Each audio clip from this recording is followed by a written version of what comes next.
Hello coders, and welcome to How to Fix. In today's video, we'll be focusing on a new bug that you might find challenging to solve. So without further ado, let's dive into today's bug. Let's now run code 1 that triggers the error and see the output. Let's walk you through the interpretation and the correction for this bug. Feel free to pause the video to read through the explanation. Let's now correct the code and take a look at the resulting outcome.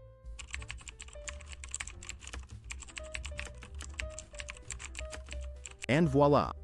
The code is working as it should and our output is spot on. The error has disappeared.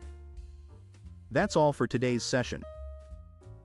If you found this guide beneficial, please like the video and join our channel for more how to fix coding videos. Always stay eager, continue your learning journey, and enjoy your coding experience.